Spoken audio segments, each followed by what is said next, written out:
कहानी की शुरुआत में हम एक फैमिली को देखते हैं जो कैरेबियन ओशन के बीच एक बोट पर मौजूद होती है। वे लोग बन नाम के लड़के का बर्थडे सेलिब्रेट करने यहाँ आए होते हैं। सब एक खास और यादगार पल बनाना चाहते हैं, इसलिए माहौल खुशियों से भरा होता है। लेकिन उन्हें अंदाजा नहीं होता कि ये खुशी ज्यादा देर तक नहीं रहने वाली। शुरुआत में सब कुछ बिल्कुल नॉर्मल चलता है। सभी समुंदर का खूबसूरत नजारा एंजॉय कर रहे होते हैं। तभी बन की माँ जूलिया स्विमिंग के लिए समुंदर में कूद जाती है, जबकि बन और उसका पिता बोट पर फिशिंग में लगे रहते हैं। लेकिन तभी जूलिया को अचानक ऐसा महसूस होता है जैसे कोई बहुत बड़ी चीज उसके आसपास घूम रही हो। वह डरते हुए इधर उधर देखती है, लेकिन उसे कुछ भी नजर नहीं आता। तभी अचानक कोई उसे समुंदर की गहराई में खींच लेता है। उसी पल बोट पर रखे सारे इक्विपमेंट्स भी तेजी से अपनी दिशा बदलने लगते हैं, मानो कुछ बहुत बड़ा होने वाला हो। बन और टॉम इस बदलते हालात को ठीक से समझ नहीं पाते, क्योंकि दोनों फिशिंग में बिजी होते हैं। उधर जूलिया महसूस करती है कि वह कुछ ही सेकंड में अपनी बोट से काफी दूर निकल आई है और धीरे धीरे डूब रही है। वह खुद को संभालते हुए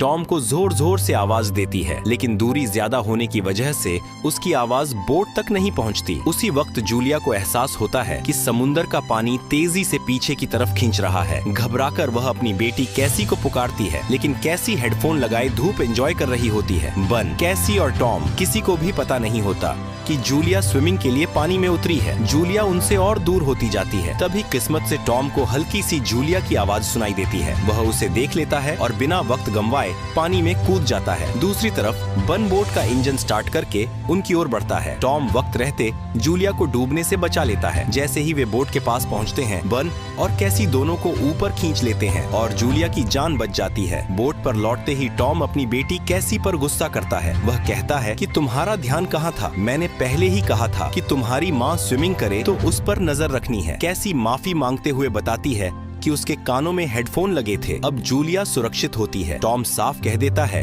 कि आगे से कोई भी बिना बताए स्विमिंग नहीं करेगा, और अगर करेगा तो पहले किसी को जरूर बताएगा। सब लोग टॉम की बात से सहमत हो जाते हैं और तभी शाम ढलने लगती है। रात होने वाली होती है, इसलिए वे बन का बर्थडे सेलिब्रेट करने की तैयारियों में लग जाते हैं। रात को बर्थडे अच्छे से सेलिब्रेट होता है। इसी बीच कैसी के बॉयफ्रेंड का वीडियो कॉल आ जाता है। कैसी उसे बताती है कि वे सब बोट पर खूब एंजॉय कर रहे हैं, लेकिन उसका बॉयफ्रेंड घबराए हुए लहजे में कहता है कि तुम सबको जल्दी सरफेस पर लौट जाना चाहिए। टीवी पर बताया जा रहा है कि कुछ बहुत बड़ा होने वाला है जो पूरी दुनिया के लिए काफी अनयूजुअल है। यह सुनकर कैसी उसके पीछे दिख रहे शहर की तरफ देखती है, जहां एक बहुत बड़ा तूफान आता हुआ नजर आ रहा होता है। यह देखकर कैसी परेशान हो जाती है, क्योंकि इस वक्त वे किसी भी तरह से सेफ जगह पर नहीं थे। वह उससे और बात करने ही वाली होती है कि अचानक कॉल कट हो जाती है। यह सब वह जाकर अपने मम्मी पापा को बता देती है। इसके बाद सभी मिलकर बोट की सेफ्टी चेक करने लगते हैं। चेक करते वक्त वे नोटिस करते हैं कि बोट के आसपास कई व्हेल और शार्क घूम रही हैं, जबकि इस इलाके में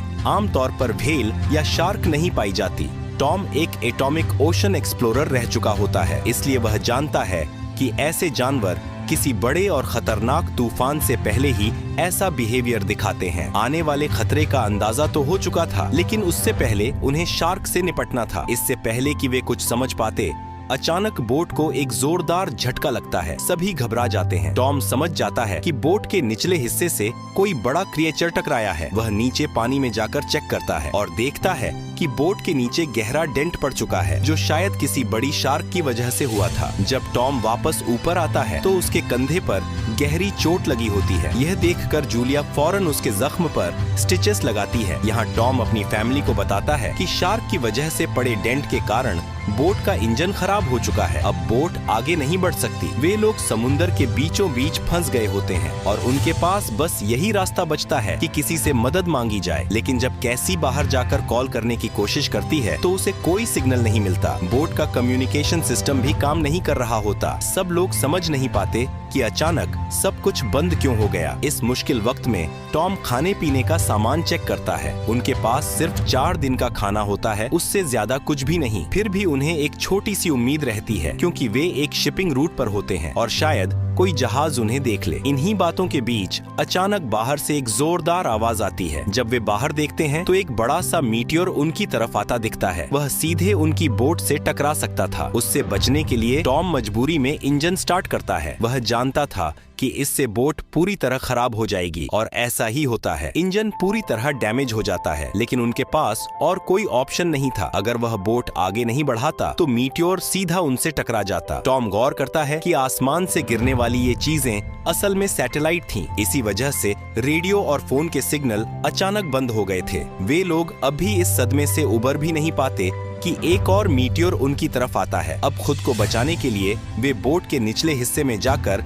लाइफ जैकेट पहन लेते हैं, ताकि बोट पलट भी जाए तो डूबे नहीं। बोट के अंदर जाते ही वह जोर जोर से हिलने लगती है। सबको लगता है कि अब बचना मुश्किल है। तभी एक तेज धमाके की आवाज आती है और सभी बेहोश हो जाते हैं। जब उन्हें होश आता है तो वे खुद को जिंदा पाते हैं। चोटें तो लगी होती हैं, लेकिन हैरानी की बात यह होती है कि बोट में कई सुराखें होने के बावजूद भी पानी अंदर नहीं आ रहा होता। अब जब पूरी फैमिली बोट से बाहर निकल कर देखती है तो सामने का नजारा देखकर सब सन्न रह जाते हैं। बोट के नीचे पानी बिल्कुल नहीं होता। आसपास जमीन पर मछलियां पड़ी होती हैं और उनकी बोट एक सूने पहाड़ी इलाके में फंसी होती है। ऐसा लगता है जैसे वे किसी दूसरी ही दुनिया में आ गए हों। जहां कल रात तक गहरा समुंदर था, वहां अब ऊंचे ऊंचे पहाड़ और गड्ढे नजर आते हैं। थोड़ी ही देर में वे समझ जाते हैं कि वे किसी रेगिस्तान में नहीं, बल्कि अब भी समुंदर के बीचों बीच ही हैं। बस समुंदर का सारा पानी यहाँ से कहीं और चला गया है। टॉम तुरंत अपना कंपास निकालकर दिशा चेक करता है और उसे एहसास होता है कि धरती के साथ कुछ बहुत बड़ा हो चुका है। धरती के पोल बदल गए थे। नॉर्थ पोल की जगह साउथ और साउथ की जगह नॉर्थ आ गया था। इसी वजह से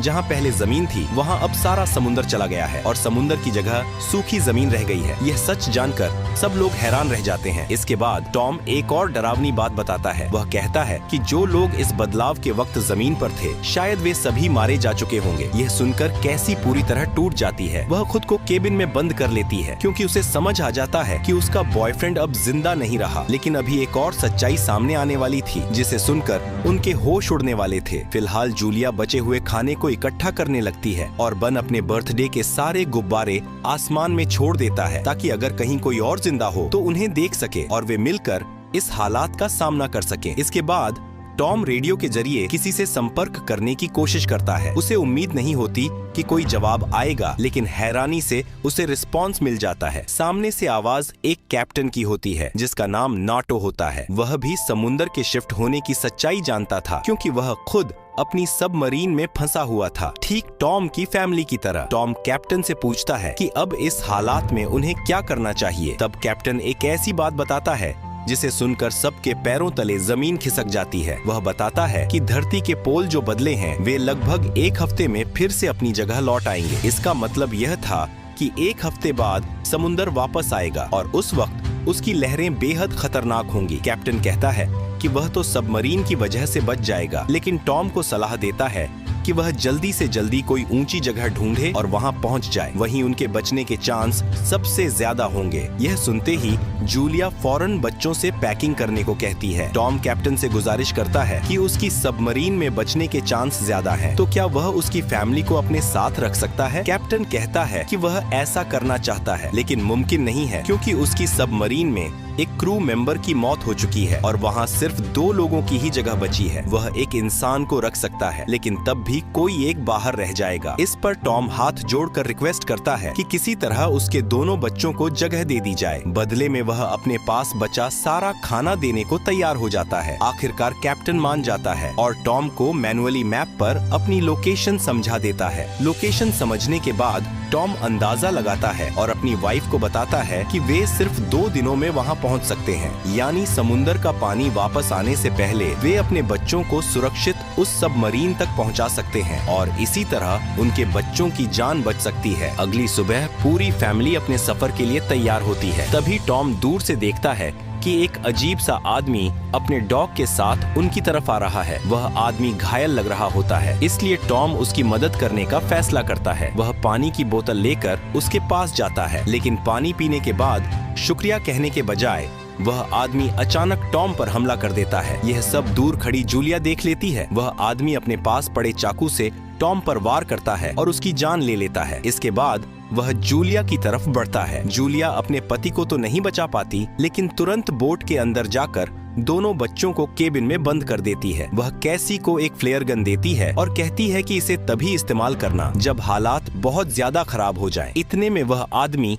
बोट तक पहुंच जाता है। उससे बचने के लिए जूलिया बाथरूम में छुप जाती है। उधर वह किलर बोट में खाना ढूंढने लगता है। जैसे ही उसे खाना मिलता है वह टूट पड़ता है, मानो कई दिनों से भूखा हो। खाने के बाद वह जूलिया को ढूंढते हुए केबिन तक पहुंचता है, लेकिन वहां उसे कोई नहीं मिलता। असल में जूलिया बोट के नीचे बने छेद से बाहर निकल चुकी होती है, लेकिन किलर का डॉग जूलिया को देख लेता है और भौंकने लगता है। मजबूरी में जूलिया उसे चुप कराने के लिए डॉग को मार देती है और खुद बोट के नीचे छुप जाती है। किलर अपने मरे हुए डॉग को देखकर समझ जाता है कि जूलिया बाहर है। जैसे ही वह उसे पकड़ने के लिए नीचे उतरता है, जूलिया वापस बोट पर चढ़कर टूटे शीशे के रास्ते अंदर घुस जाती है। जूलिया जल्दी से बच्चों को लेकर बोट से बाहर निकलती है। बाहर निकलते वक्त किलर एक बार फिर हमला करता है, लेकिन इस बार जूलिया उसे लात मारकर पीछे गिरा देती है। बाहर आकर कैसी और बन अपने पिता की लाश देखकर टूट जाते हैं। जूलिया भी अपने पति से लिपटकर रोने लगती है, लेकिन तभी वह देखती है कि किलर जलती हुई बोट से बाहर निकल आता है। अब उनके लिए यहाँ रुकना बिल्कुल भी सुरक्षित नहीं था, इसीलिए जूलिया अपने दोनों बच्चों को लेकर वहाँ से भागने लगती है। कुछ ही देर बाद उनकी जलती हुई बोट जोरदार धमाके के साथ ब्लास्ट हो जाती है। भागते भागते तीनों पूरी तरह थक जाते हैं, इसलिए एक पहाड़ी के पीछे रुककर थोड़ा आराम करते हैं। उन्हें लगता है कि शायद अब किलर ने उनका पीछा छोड़ दिया है। बन अब भी रो रहा होता है। कैसी उसे हिम्मत देते हुए पीने के लिए साफ पानी देती है, लेकिन बन पानी पीने से मना कर देता है। जूलिया अपने बेटे को समझाती है कि इसमें उसकी कोई गलती नहीं थी, उसने तो सिर्फ मदद के लिए गुब्बारे उड़ाए थे। तभी जूलिया की नजर पड़ती है कि वह किलर अब भी उनका पीछा कर रहा है। तीनों फिर से जान बचाकर भागने लगते हैं। वे बुरी तरह थक चुके होते हैं, लेकिन जब भी पीछे मुड़कर देखते हैं, किलर उनके और करीब आ रहा होता है। बिना रुके भागते हुए वे एक ऐसी जगह पहुंच जाते हैं जहां जहरीला पानी भरा होता है। वहां से गुजरना खतरनाक था, लेकिन जूलिया बच्चों को वहीं से निकलने का फैसला करती है। जहरीले पानी से गुजरने के बाद तीनों की हालत और बिगड़ जाती है। जूलिया को एहसास होता है कि बन डिहाइड्रेट हो चुका है। उनके पास पानी की बस आखिरी कुछ बूंदें होती हैं, जो वह बन को दे देती है, लेकिन उससे उसकी प्यास नहीं बुझती। अब कैसी हिम्मत हारने लगती है। वह कहती है कि जिस तरफ वे जा रहे हैं वहाँ सबमरीन मिलेगी भी या नहीं, कोई भरोसा नहीं है। जूलिया उसे डांटते हुए कहती है कि चुप रहो और आगे बढ़ते रहो। वह कहती है कि उसे पूरा यकीन है कि वह दोनों को बचा लेगी। जूली की बात मानकर वे फिर चल पड़ते हैं और थोड़ी दूर पर उन्हें एक टूटा हुआ प्लेन दिखाई देता है, जो शायद सालों पहले समुद्र में गिरा था। तीनों उस प्लेन के अंदर छुप जाते हैं। जूलिया आखिरी बार अपनी फैमिली फोटो देखती है, जो उन्होंने पिछली रात ली थी। फोटो देखकर तीनों टॉम को याद करते हैं। उन्हें यकीन नहीं होता कि एक ही दिन में उनकी जिंदगी पूरी तरह बदल गई। रात काफी हो चुकी होती है और थकान की वजह से कैसी और बन सो जाते हैं। तभी एक आवाज से कैसी की आंख खुलती है। वह बाहर झांक कर देखती है और पाती है कि वही किलर अब भी उनके पीछे आ चुका है। अब उन्हें किसी भी हाल में उससे छुटकारा पाना था। कैसी वहीं बैठकर सोने का नाटक करती है। किलर समझता है कि वह सो रही है और जैसे ही वह हमला करने आता है, जूलिया पीछे से उस पर वार कर देती है। इस बार जूलिया के अंदर गुस्सा भरा होता है। वह लगातार हमला करती है और आखिरकार किलर की जान ले लेती है। आखिरकार उनका सबसे बड़ा खतरा खत्म हो जाता है और जूलिया पहली बार चैन की नींद सो पाती है। सुबह जब वे उठते हैं तो किलर की बॉडी की हालत देखकर उनके होश उड़ जाते हैं। किसी खतरनाक क्रिएचर ने उसे बुरी तरह नोच दिया होता है और उसका शरीर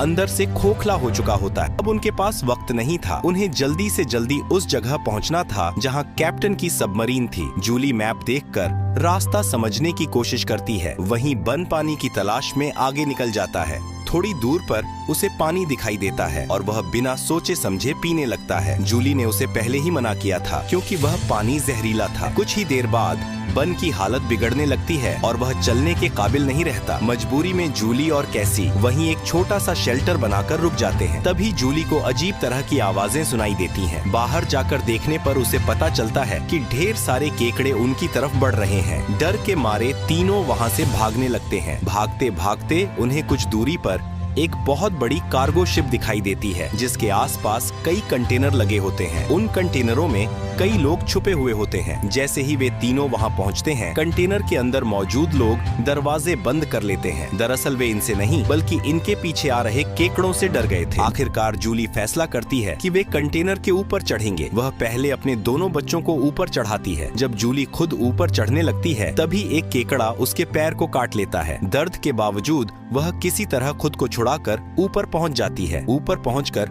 वह अपने स्कार्फ से जख्म बांध लेती है, लेकिन कमजोरी की वजह से बेहोश हो जाती है। नीचे से कैसी और बन देखते हैं कि केकड़े कंटेनर को काटकर अंदर घुस जाते हैं। अंदर मौजूद लोग हथियारों से बचने की कोशिश करते हैं, लेकिन केकड़ों की संख्या बहुत ज्यादा होती है। कुछ ही देर में वे सभी लोग केकड़ों के सामने टिक नहीं पाते और कंटेनर के अंदर मौजूद हर इंसान मारा जाता है। अगली सुबह जूलियन को होश आता है। आंख खुलते ही वह देखती है कि उसके दोनों बच्चे वहां नहीं हैं। यह देखकर वह बुरी तरह घबरा जाती है और सोचने लगती है कि कहीं उनके साथ कुछ गलत तो नहीं हो गया। तभी थोड़ी दूर से उसे कैसी और बनाते हुए दिखाई देते हैं। दरअसल वे दोनों खाने पीने का सामान और हथियार ढूंढने गए थे। यह देखकर जूलियन को थोड़ी राहत मिलती है। अब आसपास केकड़े भी नजर नहीं आते। जूलियन अपने पैर में लगे केकड़े के कांटे से बने जख्म का इलाज करती है। वहीं बन कंटेनर के अंदर मरे हुए लोगों के हथियार इकट्ठा करता है ताकि जरूरत पड़ने पर अपनी सेफ्टी कर सके। उन्हें वहां से थोड़ा बहुत खाना भी मिल जाता है। इसके बाद जूलियन दोबारा कैप्टन से संपर्क करती है। कैप्टन बताता है कि उस पर भी उन्हीं क्रिएचर्स ने हमला किया है और वह बुरी तरह जख्मी है। वह अब उनकी मदद नहीं कर सकता। साथ ही वह यह भी बताता है कि समुद्र का पानी बहुत जल्द वापस आने वाला है। इसी वजह से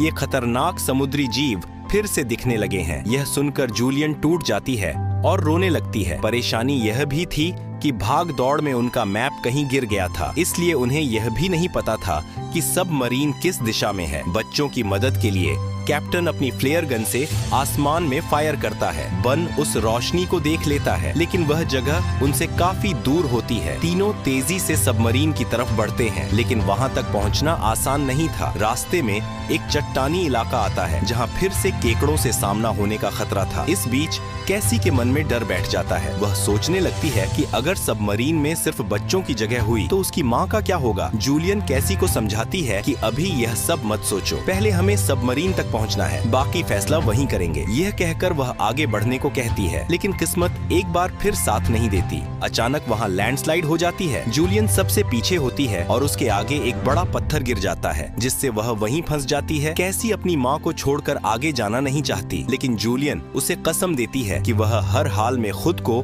और अपने भाई को बचाए। मजबूरी में कैसी अपने भाई को लेकर आगे बढ़ जाती है। जब दोनों सबमरीन तक पहुंचते हैं तो वहां कोई नहीं मिलता। वे जोर जोर से सबमरीन का दरवाजा खटखटाते हैं। तभी पीछे से कैप्टन आता है, जो बेहद जख्मी होता है। वह बताता है कि सबमरीन में सिर्फ 3 लोगों की जगह है और उसके खुद के बचने के चांस बहुत कम हैं। यहाँ तक कि अगर वह सबमरीन से ऊपर सरफेस तक भी पहुँच गया तब भी शायद वह जिंदा न बच पाए। यह सुनते ही कैसी बिना वक्त गंवाए पीछे मुड़ती है और तेजी से जूलियन की तरफ भागती है। तभी एक बार फिर केकड़ों का सैलाब उनकी तरफ बढ़ने लगता है। जूलियन अपनी गन से उन पर फायर करती है, लेकिन कुछ ही पलों में उसकी गोलियां खत्म हो जाती हैं। इससे पहले कि कोई क्रिएचर उस पर हमला करे, कैसी ऊपर से उसे हाथ पकड़ाती है। पूरी ताकत लगाकर आखिरकार जूलियन वहां से बाहर निकल आती है। तीनों बिना रुके दौड़ते हुए सबमरीन तक पहुंच जाते हैं। वक्त गंवाए बिना वे सबमरीन के अंदर घुस जाते हैं। केकड़े भी उनके पीछे पीछे वहां तक आ जाते हैं। तभी उन्हें सामने से एक बेहद डरावनी समुद्री लहर आती हुई दिखाई देती है। वह लहर सैकड़ों मीटर ऊंची होती है और देखने में